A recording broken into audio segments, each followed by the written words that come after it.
بسم الله الرحمن الرحيم والصلاة والسلام على أشرف الأنبياء والمرسلين وعلى آله وصحبه أجمعين ومن تبعهم بإحسان إلى يوم الدين وما بعد. اللهم صل على محمد وعلى آل محمد كما صليت على إبراهيم. اللهم بارك على محمد وعلى آل محمد كما باركت على إبراهيم وعلى آل إبراهيم إنك حميد مجيد. رب اشرح لي صدري ويسر لي أمري واحلل عقدة من لساني يفقهوا قولي. اللهم انفعنا بما علمتنا وعلمنا ما ينفعنا وزدنا علما يا رب العالمين. My dear respected brothers and elders and sisters in Islam, assalamu alaikum wa rahmatullahi wa barakatuh. So we'll continue like we normally did, and we may dua to Allah Azza wa Jal because the last 10 nights are starting from tonight, inshallah, of Ramadan. So what we need to do is we need to increase in our ibadah. Laylatul Qadr night could possibly be tonight. Laylatul Qadr night can be in one of these odd numbered nights. It can be in the even numbered nights too, you know. So the trick is, or the goal is, that we should be worshipping every night, because if you try every night, then inshallah you should be able to catch Laylatul Qadr. So we make dua to Allah subhanahu wa ta'ala, gives us the tawfiq to do so, and He allows us to capitalize in the last remaining days of Ramadan, inshallah. So I wanted to do this topic yesterday, but obviously because of getting sick or whatever, I couldn't. So let's start on it today, which is Dhul Qarnayn, which is a very interesting topic in the Quran. One of the most interesting topics, especially for people who study Surah Al-Kahf. They never hear this part. They always hear the story of the people of the cave.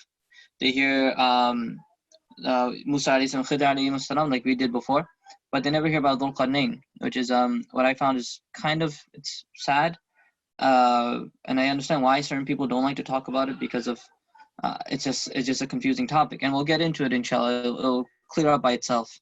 Okay, may Allah give us all tawfiq. Okay, so the story, of course, comes because the Yahud asked the question to the Prophet ﷺ, right? Who was the man who traversed the world? Who was the Rajul Tawaf? And the hadith comes Rajul Tawaf, someone who made tawaf around the entire world, who was able to conquer so many lands, right? And this is obviously someone who's very important to the Jewish tradition and the Jewish religion and everything, right?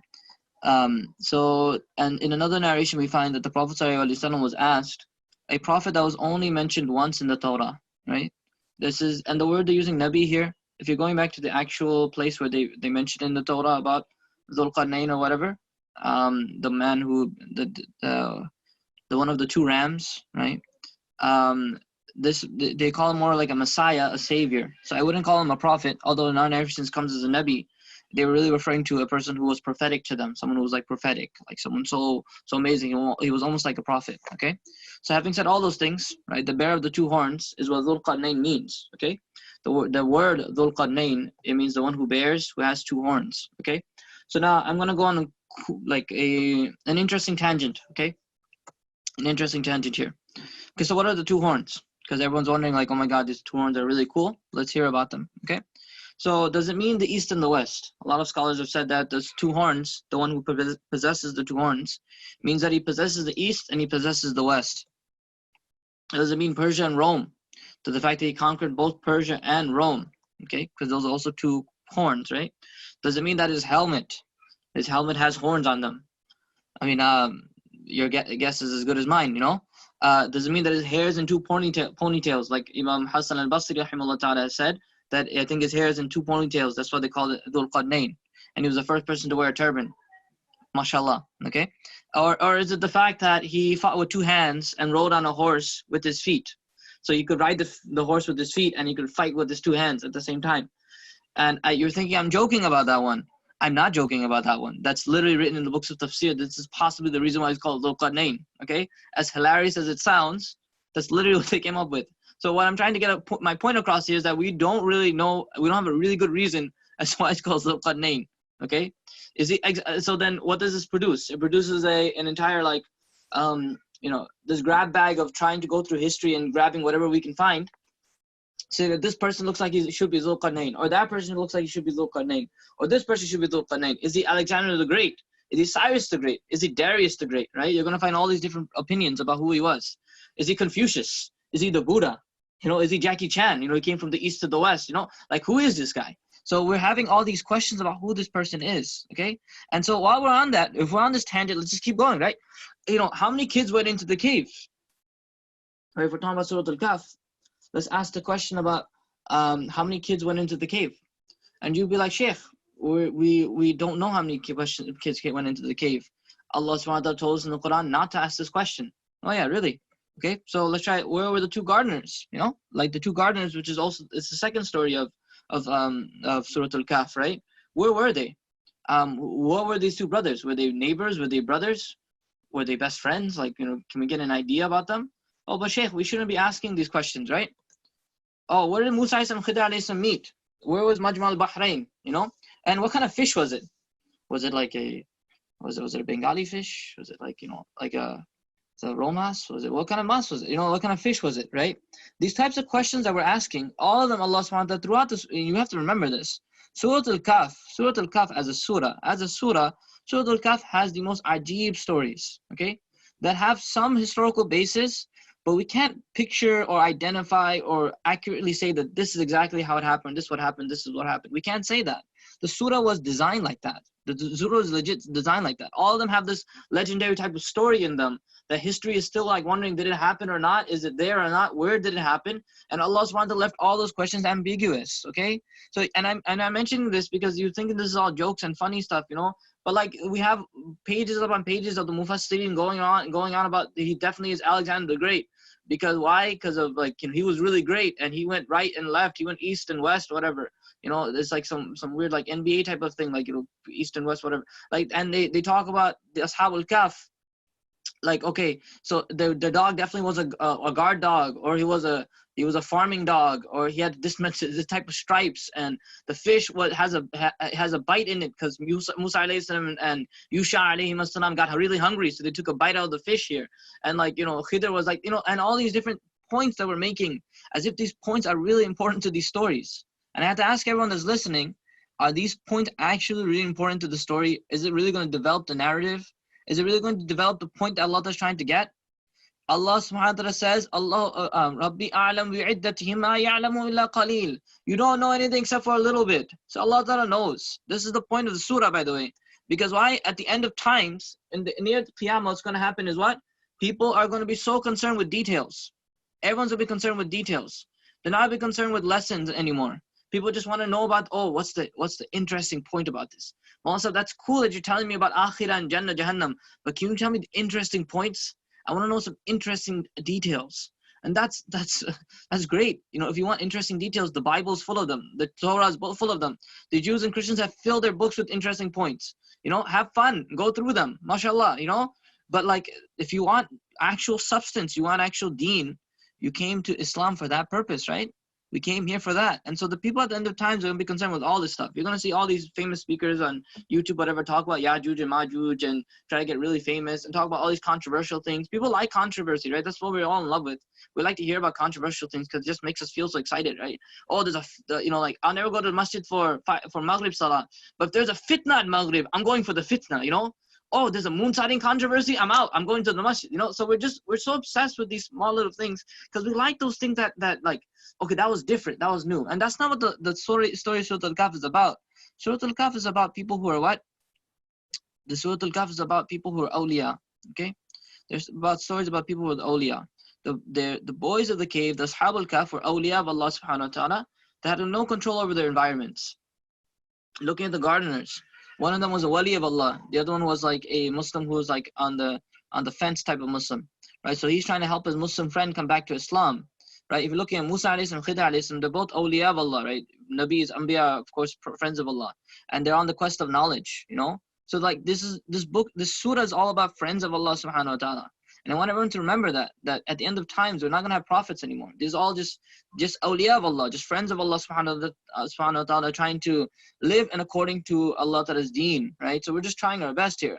So Allah Ta'ala gave us Surah Al-Kahf, which is, by the way, always connected, like I said, it's always connected to Dajjal and stuff, right?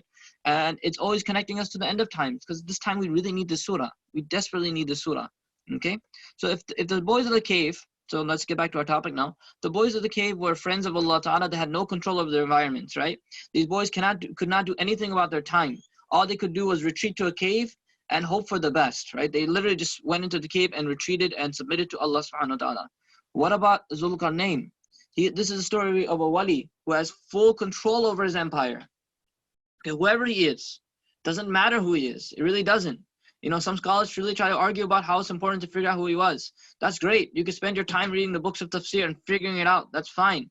But let's figure out what Allah Ta'ala really wanted us to know about him. Okay? He was a wali who had full control over his empire. He could do whatever he wanted. That's how much strength he had, so much power he had. Let's look at his connections. The first story shows powerlessness, okay? Meaning the story of the people of the cave, right? This is the first story of Dhul Qarnayn. And the last story is about Dhul Qarnayn, which shows you complete power, okay? If that wasn't enough, the first story deals with time. You're seeing that the boys have to wait through time and then they end up becoming successful. Whereas Dhul Qarnayn deals with space, right? He's just traveling through space. And throughout that area, he's spreading deen and hidayah and guidance of Allah subhanahu wa ta'ala, okay? And so we saw how the boys needed help from Allah. So they receive Allah's nusra through unseen actions, okay? So by Allah Ta'ala putting them in the cave and then, you know, the day and night going and they're being turned left and right, you know, the famous part, mashallah, right? So they've been helped through Allah's unseen actions, right? From the help of the unseen. In terms of Dhul Qarnayn though, it's not like he needs help from actions because subhanAllah, he's successful on the worldly plane. If you're thinking about like a person who's really legitimately worldly successful, you know, like Bill Gates can have lots of money, but he doesn't own that much land, you know, comparatively to Dhul Qarnayn. You know, he's a man who's a boss. He's straight up, he owns so much. He has so much wealth. He has so much power. And he can do whatever he wants. He doesn't really need help from the unseen in terms of actions. But he does need reminders, okay? He does need reminders. Because with that much power, with great power comes, you know, the rest, right? So he needs to have a lot. He needs to make sure he remembers his responsibility along with that great power. And that's only going to come through reminders, okay? So now Allah subhanahu wa ta'ala says about him, now that we went through that part, and we went through this entire Jackie Chan, who was Dhul Qarnayn type of whatever, okay? May Allah give us tawfiq to focus on the real important issues, not on small little details, okay? Inna makkanna lahu fil ard. I couldn't write out all the ayats of the ayats of the Quran. I apologize for that. I always like to put the ayah of the Quran so that people can know, but I'll just say it in the Arabic, okay? Inna makkanna lahu fil ard. We gave him power in the land, okay? Allah subhanahu wa ta'ala says, makan. We gave him makan. Okay, when you're given makan, it means you have a place to do something. Okay, you have a power to do something. He's been given so much land, so much resource, and he could do whatever he wanted within that land. Okay, that's one thing. وَآتَيْنَاهُ مِنْ كُلِّ شَيْءٍ سَبَبًا. Allah subhanahu wa ta'ala says the first thing we gave him was power. The second thing we gave him was means. وَآتَيْنَاهُ مِنْ كُلِّ شَيْءٍ سَبَبًا. From every single thing, from everything, we've given him a means to get there. Okay, whatever, in other words, whatever he wanted to achieve, he had the ability to do so. Why is this important? Because means, and we'll come back to the word of means in a second. But look at this. So when you have power, like let's say you're like a president, let's say you're president of the United States, whatever, right? And you're trying to solve this coronavirus thing, right? And you literally have no idea how to do it. You have no means to get it done. So you have all this power, but you have no means, okay? You wish you had a vaccine. I think every single country in the world right now wishes they had a vaccine. They all have this power to do things, but they have no means to get it done. You get what I'm saying?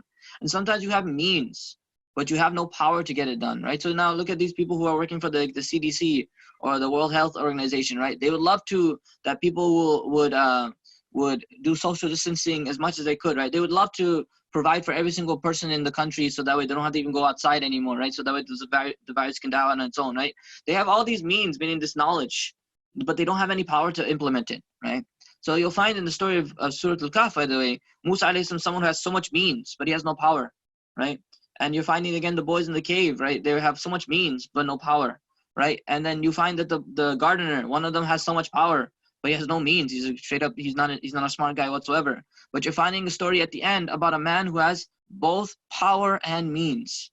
Now he has authority to get things done, and he has whatever he needs to do to get it done with, he has that as well. So he has both power and means, okay? Now Allah subhanahu wa ta'ala says something very interesting about his means. He doesn't say, وَآتَيْنَا مِن كُلِّ شَيْءٍ أَسْبَابًا. We didn't give him many sababs. We gave him one sabab. In other words, all of his means, because, you know, you can be the ruler of a country, but then you'd have like your economy working one way, you have your people working another way, you have the health sector working this way, you have the education sector working that way. Not everything's working in tandem and working together, right? So Allah Ta'ala is saying that, by the way, about his means, they're not working separately. All of his means are working together. In other words, whatever Dhul Qarnayn wanted to get done, he had, number one, the authority to do so. Number two is that he had the means to do so. Number three is that all of his means are working together. They're all working in line with one another to get whatever he wanted to get done. He doesn't have any ministers that are telling him, Dhul Qarnayn, I have another opinion, I have another decision. No, everyone's like, Dhul Qarnayn, what you say is right. You're doing it. Whatever you say is correct. He has all the power, all the authority, all the means. Everything is working for him. The resources, the research, everything is working for him in the exact same way. So now this extraordinary individual Allah that describes in one ayah, okay? It's amazing what Allah describes in one ayah about him. So then what does he do? فَأَتْبَعَ سَبَبًا. He follows one of these paths. Allah subhanahu wa ta'ala, he writes that so beautifully. He doesn't say he just went off. He didn't say that he led the way. Allah says he followed because he's humble to this path. He acknowledges that the things that Allah Ta'ala gave him, the resources Allah Ta'ala gave him, were from Allah. They're not from himself.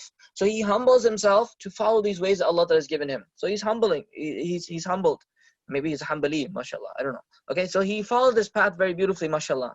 So what does he reach? فَأَتْبَعَ سَبَبًا. And you can see the reason, like you might wonder, as a person memorizes the Quran, you're like, why is he mentioned فَأَتْبَعَ سَبَبًا, فَأَتْبَعَ سَبَبًا, ثُمَّ أَتْبَعَ سَبَبًا, right? Allah Ta'ala keeps saying he follows the path because he's always being humble to follow that way that Allah Ta'ala shows him, So he reaches حتى ثم فأتبع سببا حتى إذا بلغ مغرب الشمس, right? Until he reached the setting of the sun. He reaches the setting of the sun. And he found it وجدها تغرب في عين حمئة. He found it setting in a muddy spring. Okay. So he reached the setting of a sun and he found it setting in the muddy spring. Okay. So now this is what I'm talking. Let's again digress for a second. Okay. So again, this is what happens is that people, they get stuck on details and thinking the Quran is saying something else. Okay. So like one of the biggest objections to the Quran is actually this part here. They're like, look at this, your Quran is wrong. Look, it's saying the sun sets in a muddy spring. What is your God like? Does he not know how the sun sets? Is he a moron? Is he an idiot? Stuff. They say such terrible things, but look, obviously this is not talking literally. It's not saying literally the sun is setting in a muddy spring. Okay, because we know that the Quran says, Allah says in Surah Zumar, يُكَوِّرُ اللَّيْلَ عَلَى النَّهَارِ وَيُكَوِّرُ النَّهَارَ عَلَى اللَّيْلِ. Allah says that he rotates the night and the day. He clearly tells us how the night and the day work. He tells us very clearly in the Quran. There's no issue about that. People who only look at that one part think the Quran is not talking about other things. The second thing is that if anyone actually thinks the sun is setting, you're also having a problem in terms of science, because obviously the sun doesn't set, right? Does the sun actually set? No, right? It doesn't. The earth is rotating. But we never call it earth rotation. We call it a sun setting. Why do we call it a sun setting? It's because what you and I see is what? The sun is going down. We don't see the earth rotating, but we know the earth is rotating because that's what science tells us today. Okay? The Quran is not talking anything close to anything science right now. Okay? This is talking about his experience. What are the key words here? Wajadaha. He found it. Okay? He found it like that. This is based on what Dhul Qarnayn is seeing. So what is Allah subhanahu wa ta'ala giving us a snippet to? He's showing us a snippet, a sample, a look into what Dhul Qarnayn is looking at right now. So you're in the shoes of Dhul Qarnayn. You're looking towards the sun which is setting. And now you're experiencing it the way Dhul Qarnayn is experiencing it. That's what you have to understand here. Experience it the way Dhul Qarnayn is experiencing it. How is Dhul Qarnayn experiencing it? Like a king, like a man who is on top of the world, that no one has more power than him right now. A man who is the slave of Allah, and he's a king at the same time. He's looking at the sun and he's looking at it set. Okay? Well, in terms of him going all the way over there, again, look at the way the Quran is telling us. He's at the edge of the continent, because if it's setting in the muddy spring, it means he's at the sun is setting in the water. Okay? If he's setting at the water, that means he's reached the end of the land. He's went as far as he could into the continent, and now he's only looking at water. And when he's reached that spot, he's looking there and he's seeing that he went to the ends of the world for what? For something really important. For something really important, he went to the ends of the world. When he reaches there, he sees the sun is setting and its color is fading. Okay? This is really important for a king to look at. Allah subhanahu wa ta'ala is giving him signs. The sun disappears into nothingness. I gave you two pictures here. One picture is the sun setting, right? And the other one is a muddy spring. Okay? You can see that the colors are very similar to one another. Okay? Because the point that Dhul Qarnayn is looking at and what he's examining and what Allah is showing us is what he's looking at, right? Allah is giving us the experience right here. That Dhul Qarnayn is looking at the sun going down, okay? And then the water is becoming that color, and the sun is starting to fade away. The sun is disappearing to nothing. It looked like a muddy spring, okay? That's what he's looking at. That's what he's seeing, figuratively speaking, right? You know, like you and I can write a journal and we could say that this is how the sunset looks. Well, Dhul Qarnayn is looking at it and he's writing it down, like basically he's saying to we're seeing what he's seeing, is that he's seeing it like a sun going into muddy water right now. It's just disappearing, you know? All the beautiful colors. You know how rich is the sun in terms of colors, right? So radiant in colors. It has like red and orange and yellow. And then when the sunset starts happening, are you seeing blue and purple and all these amazing colors you're seeing, mashallah, you know? But then at the end of it all, it just goes down and disappears into nothing, okay? And the amazing thing about this is what? The sun has horns. The sun has horns, right? They call it the horns of the sun, okay? And in Arabic, it's a very, very famous expression. And so the sun has horns and Dhul Qarnayn has horns, okay? So he's not looking at the sun just like, oh, just look at it just going down. He's looking at the sun like it's himself. He's examining like it's his own self, his own being right there, okay? Now, I hope this is getting clearer and clearer to everyone what the sun is actually representing here. He is like the sun. Dhul Qarnayn is like the sun. He's traveling from the east to the west, you know? He is legitimately like a sun on the earth. He's a celestial figure. The way the sun brings out guidance and barakah and nur, right? That it warms people's hearts and, you know, and bodies. The same way Dhul Qarnayn is warming people's souls. You know, he's reviving Islam wherever he goes.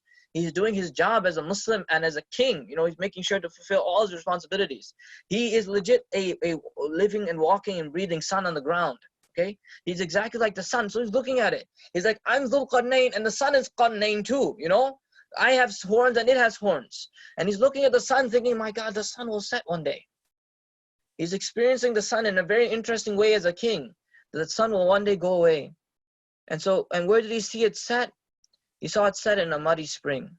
The muddy spring is representing the fact that all of its colors would fade and disappears into darkness. The interesting word though that was used was hami'a. For those brothers and sisters who memorize the Quran, they'll know that Allah uses the word min hama'im masnoon. Hama is used for human beings. Allah said we created human beings from mud, right? Hama is used for mud. And Allah uses the same word here. And I don't think that's just because it's a coincidence. Allah is making something important really shine from this point here. That subhanAllah, like at the end of the day, everyone will revert back to their muddiness, right? Everyone will revert back to the dirt. Everyone will revert back to the place that they came from. Dhul Qarnayn is looking at the sun and saying, well, I'm a walking and talking, breathing sun right now. But one day I'm going to go back into the ground and I'll just become like nothing. The sun is quote unquote going into its qabr, okay? And he's thinking one day I'll have to go into my qabr as well. Allah gives a very powerful reminder to Dhul Qarnayn. It's as if Allah is telling him from him looking at it. It's as if Allah is telling him, oh Dhul Qarnayn, one day you and your kingdom will disappear like the sun does every day into muddiness. You will also go into the ground one day. Never forget that. What a powerful reminder Allah Ta'ala gives. Okay? Take a reminder, O King, that you're going to go. Don't waste your time. Don't get stuck in this dunya. Okay? So the Quran is concerned with, and so that's why I want everyone to remember, the Quran was not focused on scientific points. The Quran is not, if Allah Ta'ala wanted, He could have put E equals MC squared in the Quran. He could have. He could have put all the different things, you know, like the God particle or whatever particles or the M theory or whatever. Allah Ta'ala could put all these things, quantum, whatever. And admittedly, some scholars have derived E equals MC squared from the Quran. And some scholars have derived, like, you know, string theory from the Quran. You know, like, they've done these things, but that's not the focus of the Quran. The focus of the Quran is not to tell you about science. It's to tell you about signs, okay? The Quran is concerned with telling us that we're humans. No matter how powerful we become, we're still humans. So Allah Ta'ala, in a very powerful way, He showed Dhul Qarnayn the sun. And Dhul Qarnayn took the reminder the way He's supposed to take it. And he said, Ya Allah, one day I will fade too. And I have to not waste my time in this world. I have to do what you told me to do. So Allah Ta'ala wants us from the Quran to remain true to our objective. May Allah give us tawfiq. So then Dhul Qarnayn is looking at the sun. He's so amazed by it. And then وَوَجَدَ عِنْدَهَا قَوْمًا. Then he shifts his attention. And at the end of and at his journey, the quote unquote end of the earth, end of the world, right? He's at that point. And he sees that there's a people there. He finds a people there. So he immediately shifts back in, you know, after taking a powerful reminder from the heavens. Now it's time to get back to work. Now we come back to what he really is. Okay? He's a king. He's a mighty ruler. And now he needs to do his job. Ya Dhul Qarnayn, قُلْنَا يَا ذَا الْقَرْنَيْنِ. We said, oh Dhul Qarnayn, either you punish, إِمَّا أَن تُعَذِّبَ, either you punish, وَإِمَّا أَن تَتَّخِذَ فِيهِمْ حُسْنًا, or either you exert yourself to take some good from them. Okay? I translated like that specifically because it's not ta'khudha, tattakhidha. Tattakhidha is to go out of your way to grab something. Okay, like if it's like on the bottom of your bed, you gotta like go in real deep and try really hard to grab it. That's like tattakhidha. So you're really trying hard to grab something. So Dhul Qarnayn is, Allah Ta'ala says, either you punish them or either you take some good from them. In other words, you can either fight them and wipe them out, O Dhul Qarnayn. Okay, or you can bring out Islam from them. You can try your hardest and take out Islam. You can either just wipe them off the face of the earth right now. You have all the power to do so. You have all the might in the world. You can do whatever you want. Or you can just take out Islam from them. It's your choice, Dhul Qarnayn. You have all the power. What will you decide? And where is this? And one of the questions that comes up again in the books of tafsir is that, is he a Nabi or not? Because this one line like really trips us up. We're thinking he's a prophet because Allah is talking to him. But I would really argue that I don't think Allah is really talking to him here. This is more like you're getting a glimpse of what the narrator is saying from behind the scenes.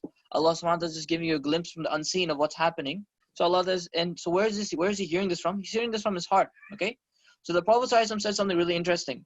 He said in Hadith Abu Dawood, if Allah Ta'ala intends good for a leader, He grants him an advisor of truth. Okay? He grants him an advisor of truth. If Allah Ta'ala wants good for a leader, He gives him an advisor who will tell him the truth. Okay? If he forgets, if the leader forgets, the advisor will remind him. And if he remembers, then he assists him. Okay? So what is this advisor? He's the whisper of the heart. He's the conscience that everyone has. That we also are all quote-unquote small rulers. A husband is the shepherd of his family, right? The wife is the shepherd of the children and the house, right? Everyone is a shepherd for something, right? We're all responsible for something. So Allah Ta'ala is saying, Nabi Sallallahu saying, we all have a conscience in our hearts that tells us the thing to do right and the thing to do wrong, right? We always get that, right? We get the angel that tells us the right things to do. So Allah Ta'ala is really just inspiring to the heart of Dhul Qarnayn. Oh Dhul Qarnayn, if you forget, okay, I will remind you. And Dhul Qarnayn is given this test from Allah Subhanahu wa Ta'ala, this feeling in his heart. Dhul Qarnayn, you have all the power. What will you do? What are you going to do to them? Will you kill them all? Will you destroy them? Will you become a tyrant? What are you going to do? Right? And these waswas, these things are coming in his heart, and the shaitan is talking. Allah is speaking, like he's just, this battle is happening in his heart every single time. You can imagine, like having that much power. The power over the east and the west. Do whatever you want. Like, do you really have to listen to Allah? Do you really have to listen to Deen? Do you really have to care? But subhanAllah, he took the reminder from the sun so well. Okay, and so these good thoughts came from the heart for him. And so then Dhul Qarnayn says, because again he's inspired. He's a friend of Allah Ta'ala that's inspired by Allah. He's a good Muslim that's inspired by Allah. So he says, Amma man zalam, as for those who commit wrongdoing, we will soon punish them. We will soon punish them. Then he will return to his Lord, and then he will punish him with an unspeakable punishment. Okay? And as for those who believe and do good, then for him is the best as reward. And I translated it in a different way. For him is an extraordinary, unique reward, which is the best. Okay? So he says, oh Allah, basically speaking to his subjects there. He says, Amma man zalam, as for those who oppress, who've done wrong, not those who just became kafir or whatever. He says, no, they've done some injustice. Then we'll punish them, meaning that we'll kill those people. And when they are taken away, they'll return to Allah. And Allah will give them a final punishment, which would be in the punishment of Jahannam. May Allah save us and protect us from that. Okay? So he says about the kafirin, he's like, we're going to do this. He's a very nuanced leader. He's not dealing with everyone the same way, right? He says, actually, there's a certain way I want to deal with everyone. Those people who did dhulm, we'll deal with them in a way that's befitting for the zalimeen. And those who are good people, who are Muslims, وَأَمَّا مَنْ آمَنَ وَعَمِلَ صَالِحًا, whoever is believer and does good deeds, we will give them the best as reward. Okay? Allah Ta'ala says, and another way he's like, we'll give them the best, which means what? That the best obviously is Jannah here, right? The best is Jannah. So how will Dhul Qarnayn help him to get to Jannah? He's not just like kill him, right? He says what? Well, we'll speak to him from our command with what is easy. Okay? وَسَنَقُولُ لَهُ مِنْ أَمْرِنَا يُسْرًا. We will say something to him which will be easy for him. What does this mean? It means that the commands of zakah and salah and everything, the ruler will try his best to make it easy for them to fulfill those things, to get those things done. So then he'll try his best to accomplish them. So in other words, what this is that the state or the government will try their best to assist the people in the worship of Allah subhanahu wa ta'ala. That's the responsibility of a Muslim government. So make sure that people can do their ibadah. If people want to perform Hajj, they have a way to do so. If people want to pray the Salah, the government will provide a way to make sure they can pray Salah. The point of the government in Islam is that they make sure, number one, first and foremost, that people can connect to Allah subhanahu wa ta'ala. They open up madaris, they open up places where people can do hifz, right? This is the goal of the government in Islam. This is what Allah is showing us in Surah Al-Kahf. Okay? The job of the ruler is to make Sharia easy for people to follow. That's the job of the ruler here. To help Muslims on their journey to Allah Azza wa Jal. Okay, so he went as far as he could to the west. So we finished up his western journey. Okay, and all the good stuff. I hope everyone understood that so far. And he established justice there. Now the other path that we'll go through, inshallah, is that he followed one other path, and he reached this right حتى بلغ مطلع الشمس, until he reached the rising of the sun. Okay, so now when he went over the وجدها تطلع على قوم لم نجعل له من دونها سترا, that we found it rising on a people that had no shelter against it. So it's either, like the Mufassirin have written, it's either that he went on top of a mountain, right? He climbed a mountain and found people there, because that's a clear place where there's no way you can get shelter from the sun, right? Because the mountain will be too high up, right? So there's no way to get any coverage or anything, especially if it's just a mountain without any trees or whatever, right? Or it could be the desert, which is also possible. Okay, and then some Mufassirin said that he went to Makkah. I'm like, okay, that's cool. Try to show me how Makkah is east of Iran if you're thinking Dhul Qarnayn came from Iran, whatever. Like, so, again, to figure out exactly where he was, Allah knows best. The point is what he found people that had no shelter against it. And we're wondering, like, why is Allah describing it in such a way, Why is he describing the people of the east that were completely under the sun? Okay, the reason is because if we're taking the sun again to mean a kingdom or a dynasty or an empire, okay, it means the son of Islam. So the West required justice, and the West required some teaching, right? Some education about Islam, how Islam works. So Dhul Qarnayn went there and gave rule. He showed them how this is how Islam will be. Then on the eastern side, though, we obviously know that the son of Islam has always been from the eastern side, and so the son of Islam is very strong there. So the same way these people were completely under the sun means that they'll be completely under Islam as well, right? And so like that, كذلك, Allah Ta'ala says, he dealt with them the same way as the people in the West, because that's what a ruler should do. He didn't change it, right? And Allah Ta'ala says, and by the way, he did the same exact thing, كذلك, same thing. But that's one way of understanding it. Another interesting way was what? Like that, it was a simple matter for him, okay, on the outside. And this is something, again, we're taking the benefit for a ruler. That on the outside looks very simple, كذلك, so simple. He got up to the mountain. You and I would read in the history books that Dhul Qarnayn, he ascended the mountain and gave dawah to the people there, and the people accepted Islam, or something like that, And we read about it in the history books, and we're like, wow, that was a very simple thing. On the outside, it was. But the amount of resources, the equipment, the soldiers, the amount of what was required to reach that area, the level of commitment and dedication, and then all in the name of Islam, all in the name of Islam. Such amazing things Allah is talking about here. So that's why Allah says, كَذَلِكَ وَقَدْ أَحَطْنَا بِمَا لَدَيْهِ خُبُرًا. Allah Ta'ala says that, by the way, although it looks simple on the outside, on the inside, we have intricate knowledge of what he had with him. We know exactly what was required from Dhul Qarnayn to get there. Allah Ta'ala says that we recorded every single detail. We did not forget anything. So in other words, reminding the rulers that whatever you did in order to get there, although in the history book it will be written as 1 or 2 lines, but for Allah subhanahu wa ta'ala, it's written as paragraphs upon pages upon essays. Allah ta'ala will write down everything and remember everything that was required to get up to there. Okay? And Allah subhanahu wa ta'ala misses no detail of this dedication to say rulers. I mean, like, one of the parts is obviously the outside resources. Another part is what? He has to deal with everyone. His heart, his temptations. Allah subhanahu wa ta'ala says we have khubr. Khubr is not like ilm. Ilm is like external knowledge. Khubr is detailed knowledge of every single intricate part. Okay, like a person who makes a watch, right? Like a watch, a person who fixes watches, right? They know every single part of the watch. You and I would who like to buy watches. We know the outside. We can tell you the number. We can tell you the brand or whatever. Those are people who have ilm of the watch. The person who has khubr of the watch is someone who actually knows the inside and out of the watch, right?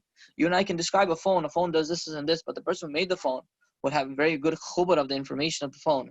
Allah subhanahu wa ta'ala is saying that about Dhul Qarnayn, that I know his heart, I know his temptations, I know what he has to deal with. I didn't miss anything of that, He's going around giving dawah. He went all the way to the west, all the way to the end of the earth on the western side. Then went all the way to the east as far as he could. He went up to the mountains, wherever he went, right? And he gave dawah there, right? He's doing so much work, so much effort. He's not sleeping, he's not resting. All this for Allah subhanahu wa ta'ala, all in the name of Islam. What an amazing individual that you and I continuously miss out on because we think it's Alexander the Great or Genghis Khan or Confucius or Buddha or whatever it might be, where we're just thinking there's all these other people and forgetting that the main point of the story was about a man who's actually dedicated to Allah subhanahu wa ta'ala.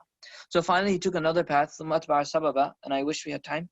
We had to do this another time. That's why I wanted to do it. I wanted to start it yesterday because we're at least going to take 1 day, if not 2 days. It depends, because you all know the next part is a really interesting part, okay? And it's interesting for many reasons. and it's something that we can go into a bit of detail because the Prophet ﷺ gave us some detail, and I don't want it to reduce on anything for people, inshallah. Again, these are smaller lessons in Ramadan, but there's a lot of different things we can speak about Dhul Qarnayn and Ya'juj and Ma'juj, right? That's a to be continued part, inshallah, which we'll do. But I just want everyone, this final little thing, inshallah, before you all go. You must have realized how intricately connected this surah is with the end of times, right? And I explained this again, and some scholars have written books about how every single ayah of Surah Al-Kahf, okay, how every single ayah of Surah Al-Kahf is connected to Dajjal, okay? This is because, again, the Prophet said to recite this so it protects you from Dajjal. So this surah must have some deep connection with Dajjalic power and influence, okay? And the surah has a lot of connection with the Akhirul Zaman. You might have already realized this. So then we have to look at Dhul Qarnayn's story through the examination of the East and the West in terms of the end of times. He examines the West first to show how the sun of Islam was set. At the end of times, what we find is what? That the Khilafah is completely gone. The power of Islam is gone. Now Islam is considered a very strange and foreign thing, right? You know, there was once a time where, you know, you race and rush to the Muslim lands because they were the place of safety and security. Now people are running away from the Muslim lands because there's no safety and security, right? He's, you know, Dhul Qarnayn, in a way, he's representing the fact that Islam will fall. That Islam will fall. The sun of Islam will fade, okay? And then he examines the East to show you how powerful Islam is in the beginning. Okay, he shows you how powerful Islam is in the beginning. The sun is completely on top of them, right? It's always there. It's providing for them, right? But Islam will continue to deal with everyone the same way. Either East and West, Dhul Qarnayn still deals with everyone the same exact way. So the beginning of Islam, at the end of Islam, still should be the same Islam. That's how you know that Islam at the end of time, because why? Because we're getting all this weird stuff in our times, right? We get like this progressive Islam, we get these women leading people in prayers, we are getting, you know, these weird like rainbow masajid and all these things, like, and all these weird stuff that is happening in the end of Islam, you know, at the end of Islam's time in this world, right? We're getting all these ajib things. You know, Islam is the right Islam when it's from the source, okay? So Allah subhanahu wa ta'ala is reminding us that the journey to the West also symbolizes how the Islam will come towards the West at the end of times. Okay, that subhanallah, and Dhul Qarnayn is going there and dealing justice there, showing that Islam will come to the West. Okay, but the real strength will always still be found in the East. Okay, where is its source? That if you want to find proper Islam, you're still going to have to go back to the Nabi Sallallahu Alaihi Wasallam, the Sahaba Radiallahu Anhu's time. That's where that's where Islam really is. So don't get distracted from what Muslims are doing nowadays. Progressive, whatever people want to be, whatever conservative, whatever liberal, whatever. Let them do whatever they want. The real Islam will always be where the East is, where Nabi Sallallahu Alaihi Wasallam was, where Nabi Sallallahu Alaihi Wasallam said so beautifully in the hadith that Islam will retreat to Medina, will return to Medina. Okay? So keeping all those things in mind. Now, obviously then, if you're thinking about the end of times, Dhul Qarnayn will represent the Mahdi. Okay? And it's very apparent the way the Mahdi will go, the same way Dhul Qarnayn went around establishing justice wherever he could. Same way the Mahdi will go, spreading Islam and helping the believers. The same way Dhul Qarnayn is making sure to make it easy for Muslims to get their connection to Allah. The Mahdi will come and make Islam easy again for people to practice.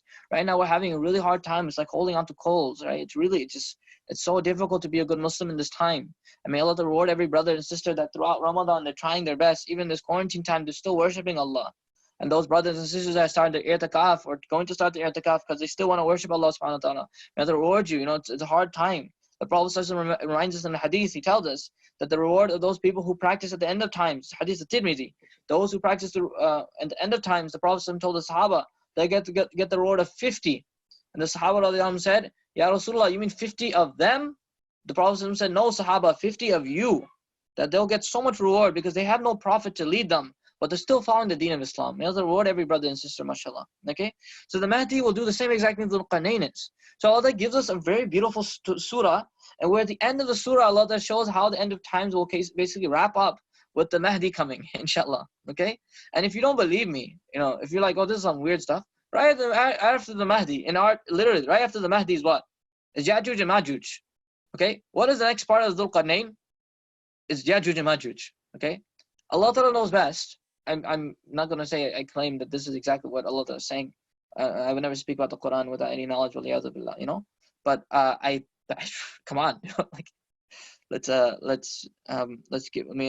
ask Allah for tawfiq. They allow us to really look in the Quran, investigate its meanings, love its stories, love its lessons, you know, and really fall in love with this book, mashallah. You know, I feel like every single time we open it, just gives us so much more, you know. May Allah give us tawfiq to read Surah Al-Kahf every Friday and not take it as a joke. Dajjal is right around the corner, and Mahdi is right before him, inshallah. That's inshallah in this difficult time. Who knows when will the Mahdi come, and then maybe we'll be the ones to follow him first, inshallah. We ask Allah for the tawfiq and hidayah. Make sure we remember that Mahdi, and Isa alayhi salam will come down. Isa alayhi salam will come down during Fajr time. That means that you and I have to be regular for Fajr. Don't miss your Fajrs, inshallah. May Allah subhanahu wa ta'ala give us all tawfiq. Sallallahu alayhi wa sallam Muhammad wa ala alihi wa sahbihi ajma'in. Jazakumullah. Wassalamu alaikum wa rahmatullahi wa barakatuh.